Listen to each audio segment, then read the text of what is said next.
Por que Maria chora? Coitada de Maria, o seu coração está partido, pelas mesmas pessoas que a amam. Como pode ser isto? Maria está sendo honrada e amada em todo o mundo pelos fiéis, mas eles não têm feito o que ela pediu que fizessem. Maria foi um exemplo para o povo em todo lugar. Maria, não temas, porque achaste graça diante de Deus. E eis que em teu ventre conceberás e darás à luz um filho, e por-lhe-ás o nome de Jesus. Mas sou virgem. Maria sabia que a sua vida estaria em perigo. Seria acusada de adultério e poderia ser apedrejada segundo a lei dos judeus. Mas Maria estava pronta a obedecer a Deus a qualquer custo. Ela disse: Eis aqui a serva do Senhor, cumpra-se em mim segundo a tua palavra. Lucas 1:38. Logo nasceu o bebê e Maria fez uma coisa surpreendente. Em Lucas 1:46-47, Maria confessou que precisava de um Salvador. Portanto, em obediência, Maria levou sua oferta pelo pecado de 2 pombinhos ao templo, como todas as mães judaicas. Lucas 2:21-24. Mais uma vez ela obedeceu à palavra de Deus. A Escritura diz: pois todos pecaram e carecem da glória de Deus. Romanos 3:23. No mesmo dia Deus revelou esta verdade a Maria por um homem cujo nome era Simeão.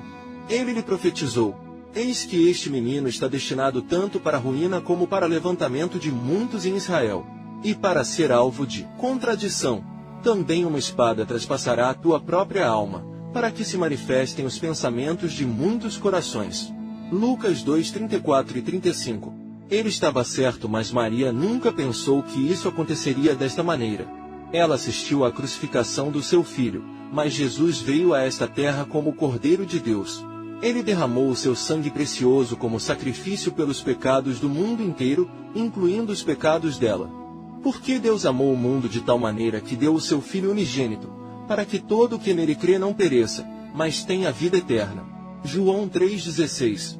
Na verdade, este era o Filho de Deus. O choro de Maria deveria ter cessado nessa hora, mas, mal sabia ela que o seu coração seria quebrantado de uma forma jamais vista. Maria chora porque os homens a chamam de Mãe de Deus. Quando Cristo criou o universo, eu não estava lá. A palavra de Deus diz, falando de Jesus: todas as coisas foram feitas por ele, e sem ele nada do que foi feito se fez. João 1:3. Cristo é divino, sou apenas humana. Fui escolhida como um vaso para trazê-lo na forma de homem. Mas Cristo era Deus antes mesmo que eu nascesse. Maria chora porque os homens ensinam que ela não tinha pecado.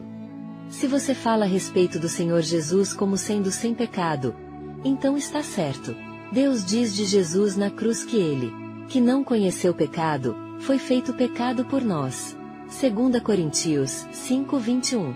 Mas de nós outros nascidos neste planeta as Escrituras dizem porque todos pecaram e carecem da glória de Deus.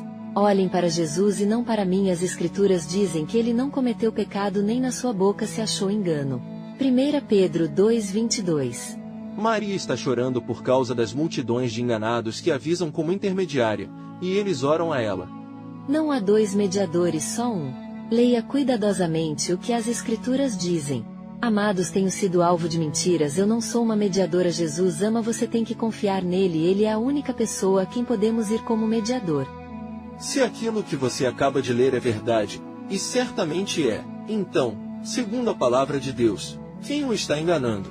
Certamente não é Deus. Se Maria não pode interceder por você, se Maria não pode responder às suas orações, se Maria não é a rainha do céu, se Maria não é apresentada assim na Bíblia, então será possível que milhões de pessoas através dos séculos estejam orando a alguém que não é o que elas pensam? Não é artimanha da parte de Deus. Favor ler cuidadosamente as páginas seguintes. Onde você passará a eternidade depende disto. Satanás sabia que Jesus deixaria o céu para nascer de uma virgem para se tornar o Salvador e mediador entre Deus e o homem. Então ele bolou um plano muito vil para induzir o povo a pôr a sua confiança numa virgem falsa que Satanás mesmo criou. Depois do dilúvio, os descendentes do Noé se multiplicaram e edificaram a cidade da Babilônia. Satanás achou a sua virgem, uma lindíssima feiticeira cujo nome era Semíramis, e ele a usou para pôr incontáveis milhões no inferno. Semíramis se tornou a rainha da Babilônia e casou-se com Nimrod. Historicamente ele foi chamado marido de sua mãe. Satanás os usou para criar uma seita diabólica tão poderosa que espalhou-se pelo mundo inteiro e multidões passaram a ver Semíramis como a sua deusa-mãe. Semíramis e Nimrod inventaram o confessionário e o celibato dos sacerdotes. Nimrod foi chamado de muitos nomes, inclusive Moloque. Bebês eram sacrificados em honra dele. Quando Nimrod foi morto, o povo lamentou. Semíramis agiu depressa para tomar vantagem da situação, um dos muitos monumentos da Babilônia. A virgem falsa de Satanás deu à luz um outro filho e proclamou que era Nimrod reencarnado. O filho foi chamado Tamuz. Ele se tornou o deus do sol. Baal. Ela foi transformada numa deusa tal como Baali, a Madonna, a grande deusa-mãe, rainha do céu, a mediatriz, a mãe da humanidade, Astarte, etc. Com o passar do tempo, monumentos da deusa e seu filho apareceram em muitas nações, porque quando o povo da Babilônia foi espalhado pelas várias partes da terra, levou com ele a adoração da divina mãe e filho. Satanás conseguiu estabelecer a sua religião mortífera bem antes que Jesus nascesse. A terra jazia em trevas. Na China Shin-Mo, mão santa. Na Índia Devaki, deusa, Krishna, filho. Em Éfeso, Diana, a mãe de deuses identificados com Semíramis.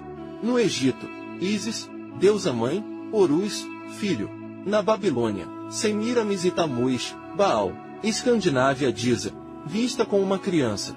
Israel, Astarote, deusa, Baal, filho. Roma, Vênus, deusa, Júpiter, filho. E na Grécia Afrodite, deusa, a mediatriz.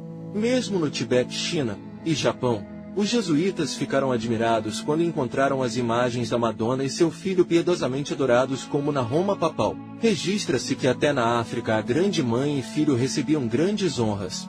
Mundialmente, a adoração era tão forte entre os pagãos que eles nunca abandonaram a sua deusa-mãe.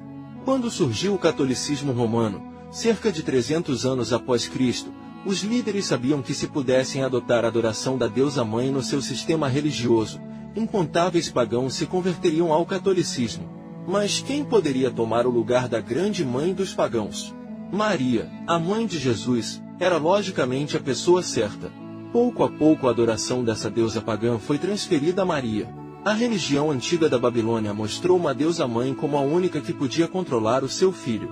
E então a mesma ideia satânica foi incorporada ao catolicismo. Jesus está irado e só Maria pode acalmá-lo. E então os católicos têm medo do seu Salvador amoroso, e eles creem que só Maria pode fazê-los entrar no céu. Este Jesus irado não é o Jesus da Bíblia que disse: "Vinde a mim, todos os que estáis cansados e sobrecarregados, e eu vos aliviarei." Mateus 11:2. E o que vem a mim, de modo nenhum o lançarei fora. João 6:37b. A mãe de Deus a que os católicos adoram não é a Maria da Bíblia. Satanás tem sido bem-sucedido em enganá-los ao ponto de adorar esta deusa falsa, com a rainha dos céus. Nestes últimos dias, a chave para unir todas as religiões em uma só é a adoração da diabólica deusa-mãe. Quase 1 bilhão de muçulmanos aderiram porque Maria foi colocada no seu livro, o Alcorão. Mesmo o povo da nova era faz referência a um Deus Mãe e Pai. Mundialmente, poderes satânicos farão o papel de Maria em aparições futuras da Virgem, para pôr o mundo debaixo do poder do Anticristo. Semíramis, eu não poderia ter feito tudo isso sem você. Obrigada, mestre. O diabo sabe que o seu tempo está se esgotando. Jesus virá em breve, e Satanás está desesperado. O apóstolo Pedro disse de Jesus: "Em nenhum outro há salvação, porque também debaixo do céu nenhum outro nome há, dado entre os homens pelo qual devamos ser salvos." Atos 4:12. Se eu não acreditasse nisto, estaria chamando a palavra de Deus de mentirosa, e eu não faria uma coisa dessa. Amados, famílias católicas têm sido enganadas por séculos. O próprio Jesus Cristo disse: "Retirai-vos dela, povo meu, para não serdes cúmplices em seus pecados e para não participardes dos seus flagelos." Apocalipse 18:4. Crê no Senhor Jesus Cristo, e serás salvo, tu e a tua casa. Atos 16:31. A Bíblia diz que há um só caminho ao céu. Disse-lhe Jesus: "Eu sou o caminho, e a verdade e a vida. Ninguém vem ao Pai, senão por mim. Nenhum outro pode salvá-lo." 1. Admita que você é um pecador. 2. Deseje deixar o pecado, arrependa-se. 3. Creia que Jesus Cristo morreu por você, foi sepultado e ressuscitou. 4. Através da oração, convide Jesus para entrar em sua vida e tornar-se o seu Salvador pessoal. Repita essa oração. Amado Deus, obrigado por mostrar-me o que o Senhor pensa sobre o catolicismo. Eu também o rejeito e aceito o sacrifício de Cristo como perfeito e completo. Por favor, perdoe-me em nome de Jesus. Eu convido Jesus Cristo para entrar em minha vida e coloco minha confiança inteiramente nele para minha salvação. Obrigado por dar-me a vida eterna neste momento. Amém. Procure uma igreja que ensine a palavra de Deus verdadeiramente.